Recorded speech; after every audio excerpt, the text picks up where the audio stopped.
contact. Oh, sorry. I guess there's enough video. Okay, I'm ready.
So I'm just going to walk you through everything we've done to the car over the past few months, because honestly, this is probably the most work we've ever done to this car at one time, like ever.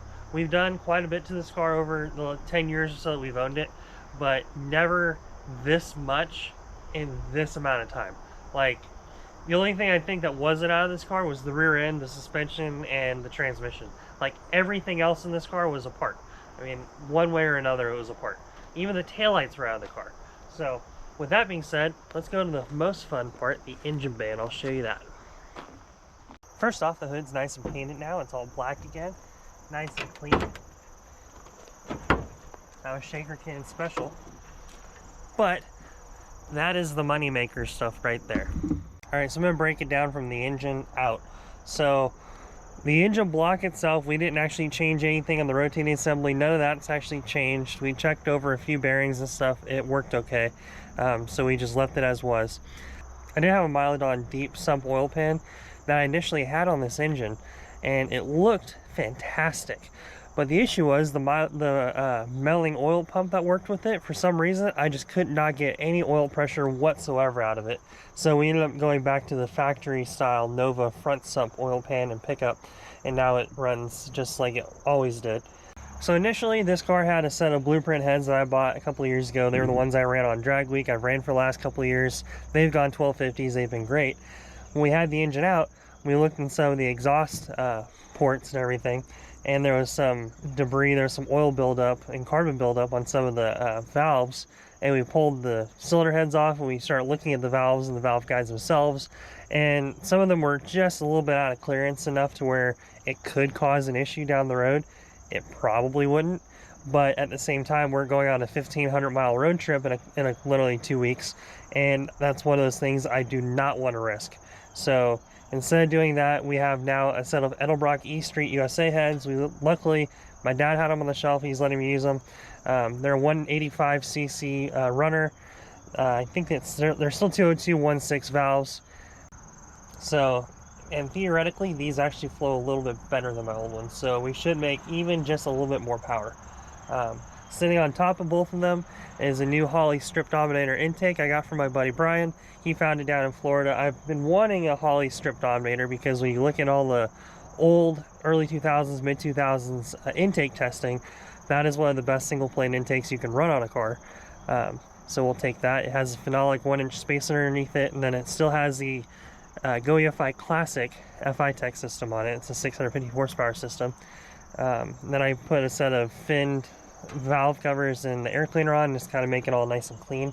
And as you can notice, the engine block itself is Pontiac light metallic blue, which I've been wanting to put that color on a small block Chevy for years at this point, and I finally did it. So I think it looks super clean on the car, and it looks even better with all the aluminum around it, like the intake, the heads, the water pump. It all makes it, I think it really accents it really well, and it looks awesome. I had to relocate the MSD Blaster 3 coil over there. That is a new 15/16 Classic Performance Products master cylinder. I had a 1-inch on it before because it's manual brakes. I went to the 15/16 to get a little bit more line pressure. Hopefully it helps with the brakes. Hopefully it can help me foot brake the car a little bit easier. And then hiding underneath my overflow right over there is a 6AL-2 box I got from MSD. They were super helpful, and they helped knock a little bit of the price off for it. And that allows me to have a 2-step. It allows me to have timing retard if I want to, and I also have a rev limiter in that thing, I believe. So it helps out quite a bit for this stuff, and the 2-step is wired in, and I'll show you that in a little bit. But as far as everything else goes on the engine, I mean, I don't know if we'll be making any more power than we did before, but it is definitely a different combination. The transmission is still a 700R4. It's still a 3500 stall converter, 3000 to 3500. I've been driving it. I drove it around yesterday about 80 miles or so, and it runs like a top. It does everything it should. So hopefully, fingers crossed, it all works and it keeps doing what it needs to be doing. So let's go into the interior. All right, so I'm gonna get on a little bit of a soapbox for you, just kind of tell you a little bit about me. So obviously I am 26 years old. I've had this car since I was 14, and I've wanted to do what's in the interior for this car literally since I was probably 16, 17 years old. And that is partially because of Forza Motorsports and some other games like that, because this car is actually in Forza. It's a 66, which is very similar. But a lot of what the interior in this car is what I always would do in the cars, and always what I wanted to have in the car. And there's a couple of cars I used to see all the time on magazines, on social media stuff, and I was just like, one day my car will be like that, and it's very close to it now. So alright, so it's a little messy right now just because of my camera stuff, but I now have hoop and down bars. You have race clip 5-point cam lock harnesses. That is a 4-point on that side, because you don't need the crotch strap for non-racing. It has a switch panel inside. We have a shifter. It has new carpet, which it was something it desperately needed for a long time. And the biggest thing involved, bucket seats. So this car originally was a bench seat, 283 Power Glide car, 4-wheel drum brake, everything is grandma's car. And I've always wanted to do the SS clone kind of stuff with the bucket seats. And then with the bucket seats, you're able to do, 5-point harnesses, hoop and down bars, all the good stuff. Initially, I was just going to put a hoop and down bars, or at least a hoop in it, so you can get over the shoulder belts in the car, because we do run 12s. It'd be a little bit safer just to have good belts in the car. However, looking at it, it was going to be really hard to do that, and to keep my helmet underneath where the top of the hoop would be. So what we had to do was I had to custom make seat brackets and everything, which you can watch that video. But I had to custom make seat brackets for these. These are 66 GTO, Pontiac GTO, Pontiac Le Mans bucket seats. They're in 66 because they don't have a lock on the back, which doesn't really matter to me. We actually got these seats from my buddy Brian down in Florida, the same guy that got the intake for me. We got these from him, and then I got the race clip belts from Race Clip. We got the hoop and down bars we made custom for the car with my buddy Sean over at Tennessee Coachworks.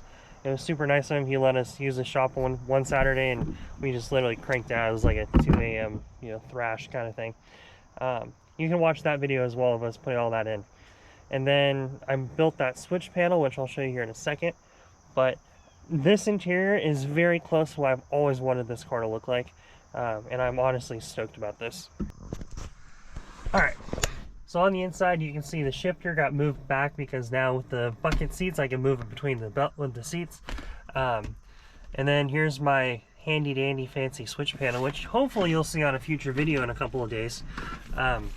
But this right here is not start. What this is, that's the MSD 2-step activation switch, and then this is the momentary switch for the 2-step.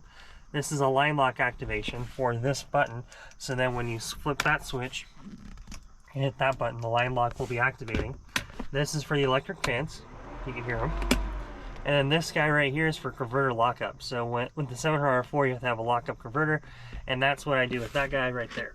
So this will be super handy because before, all of those switches minus the 2-step were just scattered all along the dash. It was honestly kind of messy because we just kept adding one thing over the years, and finally it's all centrally located in that box right there, which it's kind of cool because this box and the switch panel and everything cost me like 30 bucks from Amazon. So I'll link that stuff down below so you can look at all that. But as far as the interior goes, the only thing we're really missing is a headliner. We haven't gotten that far yet, but that's kind of why the hoop is as low as it is, because then with the headliner stuff in the car, it'll actually look super tight, and it'll really change the way everything looks in here. But this hoop is super clean. The carpet's super clean now. We got all new carpet. The seats are sat down low, so now the helmet issue is not an issue. And I mean, everything works as it should. I had to replace the heater core. That was fun. But yeah, so all of that's all done. It's all good now.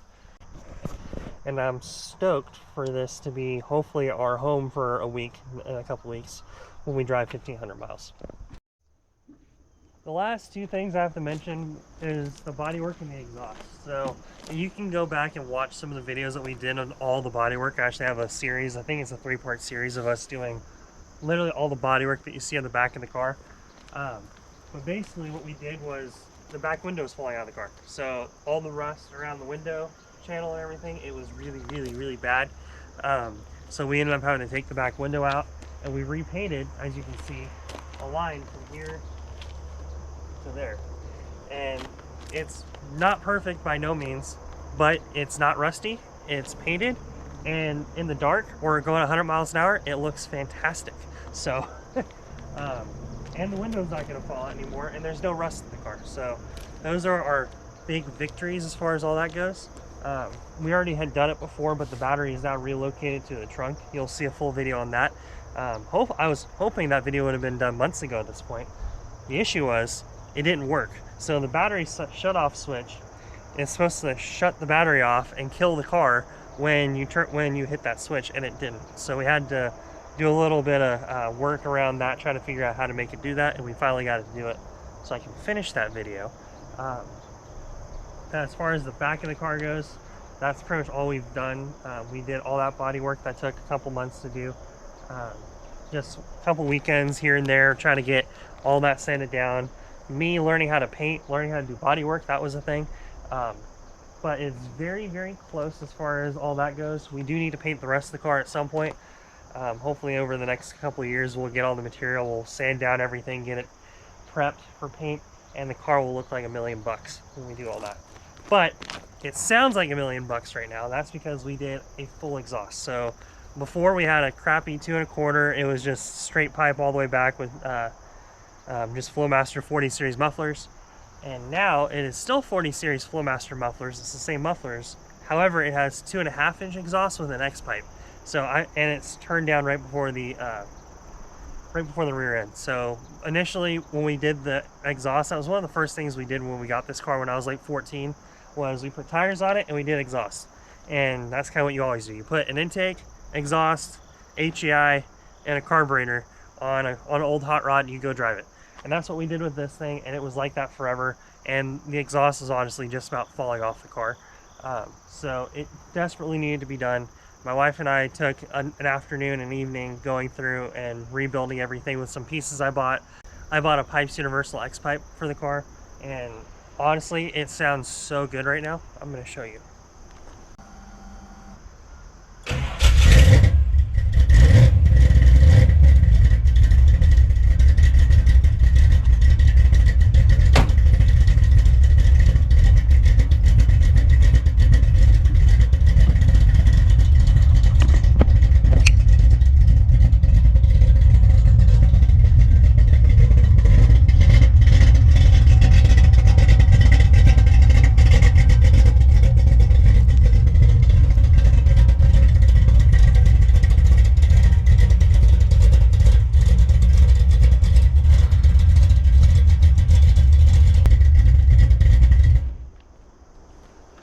I'm gonna do a full video on the exhaust very soon, but it looks good and it sounds great. And now we also have the cutouts still in the car, so we can use those during the races and everything.